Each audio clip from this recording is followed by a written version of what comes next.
గురించి మనం చెప్పాల్సిన అవసరం లేదు.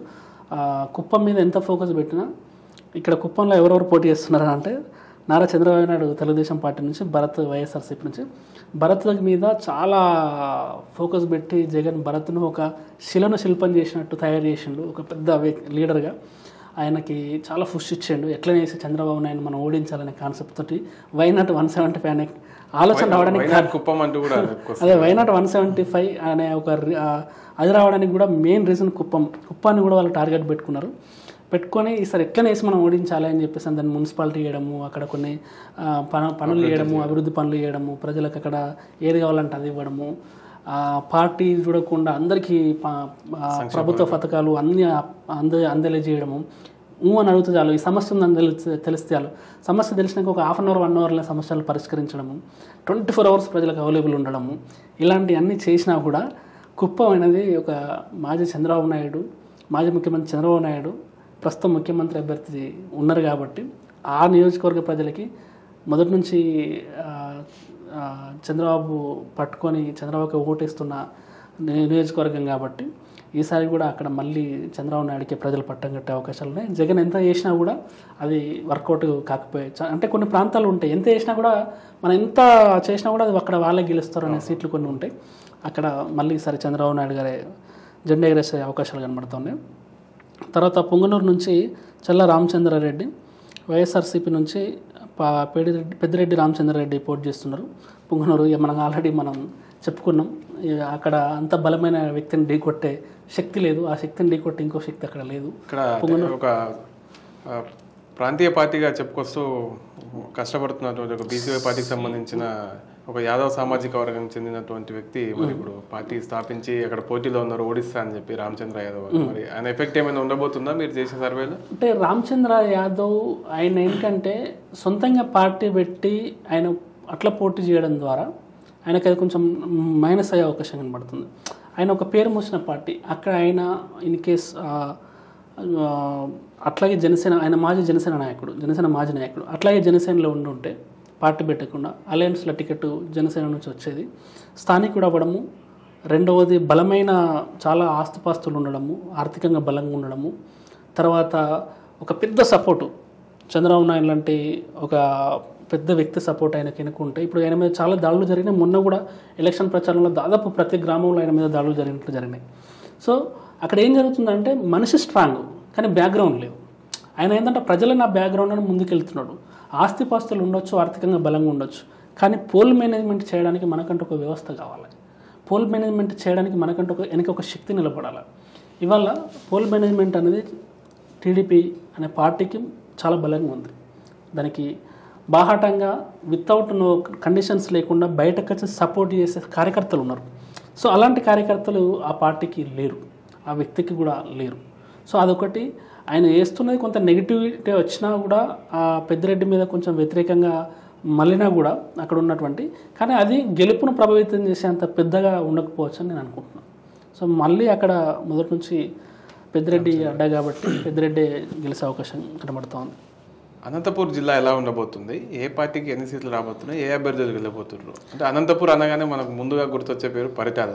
ఆ ఫ్యామిలీ పెద్ద పెద్ద పెద్ద రాజకీయాలలో పెద్ద పేరున్న ఫ్యామిలీ. మరి ఆ పార్టీకి సంబంధించిన వ్యక్తి సునీత గారు ఎలా ఉండబోతుంది ఏంటి మరి? అనంతపూర్ అంటేనే మనకు ఫస్ట్ కళ్ళల్లో మెదిలే వ్యక్తి పరిటాల రవి. ఎవరు అనుకున్నా కాదనుకున్నా అది ఒప్పుకోవాల్సిందే. అక్కడ ఈసారి ఎలక్షన్స్ చాలా రంజుగా సాగబోతున్నాయి. మోస్ట్లీ పరిటాల రవి ప్రాబల్యం ఎక్కువ ఉంది. ఆయన మన మధ్యలో లేకపోయినా కూడా ఆయన బ్రాండ్ ఇమేజ్, ఆయన తెలుగుదేశం పార్టీకి చేసిన సేవ, తెలుగుదేశం పార్టీ వ్యక్తి అనే ఒక బ్రాండ్ అక్కడ బలంగా ఉన్నది. పరిటాల శ్రీరామ్ దాన్ని ముందుకు తీసుకెళ్లడంలో కొంత విఫలమైనా కూడా కానీ ఆ బ్రాండ్ ఇమేజ్ అయితే అది అట్లాగే ఉంది. దాన్ని ఎంత క్యాచ్ చేసుకుంటారు తెలుగుదేశం పార్టీ, దాన్ని తెలుగుదేశం పార్టీ నాయకులు ఎంత జనాల్లోకి తీసుకెళ్తారు, ఎంత ఓన్ చేసుకుంటారు అనే దాన్ని బట్టి అక్కడ గెలుపు అవకాశాలు కనబడుతున్నాయి. ఈసారి మాత్రం అనంతపురం జిల్లాలో తెలుగుదేశం పార్టీ చాలా మంచి పర్ఫామ్ చేయబోతుంది. రాయదుర్గు కాన్స్టిట్యున్సీకి వస్తే ఇక్కడ అలయన్స్ ఎన్డీఏ గెలవబోతుంది. తర్వాత ఉరవకొండ నియోజకవర్గానికి వస్తే అలయన్స్ గెలవబోతుంది అక్కడ నుంచి. తర్వాత గుంతకల్ నియోజకవర్గానికి వస్తే అక్కడ కూడా అలయన్స్ ఎన్డీఏ టీడీపీ అలయన్స్ గెలవబోతుంది. తర్వాత తాడిపత్రికి వచ్చేసరికి అస్మిత్ రెడ్డి పెద్దిరెడ్డి నిలబడ్డారు. అక్కడ కొంచెం వ్యతిరేకత ఎక్కువ ఉంది వైసీపీ మీద. అక్కడ ఈసారి తెలుగుదేశం జెండాలో చాలా బలంగా కంకణం కట్టుకొని 5 ఏళ్ళ నుంచి రోజొక సినిమా ఫైట్ లాగానే జరుగుతుంది అక్కడ. మొన్న జరిగిన రాష్ట్రంలో జరిగిన ఎన్నికల తర్వాత దాడులు జరిగిన ఫస్ట్ ప్లేస్ లో ఉన్నది తాడిపత్రి. సో అక్కడ ఇప్పుడే కాదు, ఫస్ట్ నుంచి అంతే. అక్కడ ఒక సినిమా మాదిరి ట్విస్టులు ఉంటాయి, ఒక సినిమాలాగా అటాకులు ఉంటాయి, ఒక సినిమాలాగా దాడులు ఉంటాయి, ఒకరింటి మీదకి ఒకరు జెండాలు ఎగరేసుకుంటారు. ఇది మొదటి నుంచి అక్కడ ఉంది. ఈసారి ఎట్టి పరిస్థితులకు గెలవాలని చెప్పేసి అని అస్మిత్ చాలా బలంగా పట్టుతున్నాడు. అది సరే నెరవేరే అవకాశాలు కనబడుతూ ఉన్నాయి. ఈసారి అస్మిత్ రెడ్డి జెండా ఎగరైపోతున్నట్టు మనకు ఉన్న సర్వేలో తెలిసింది. తర్వాత సింగనమలకు వచ్చేసరికి సింగనమల కూడా ఈసారి టీడీపీకి ఫేవర్గా రిపోర్టు రాబోతుంది. తర్వాత అనంతపురం అర్బన్కి వచ్చేసరికి చాలా టఫ్ ఫైట్ ఉంది అక్కడ.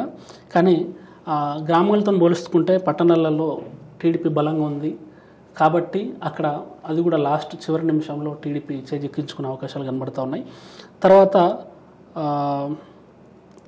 కళ్యాణ్ దుర్గ్ వచ్చేసరికి ఇక్కడ కూడా ఈసారి అలయన్స్ గెలిచే ఛాన్సెస్ కనబడుతూ ఉన్నాయి.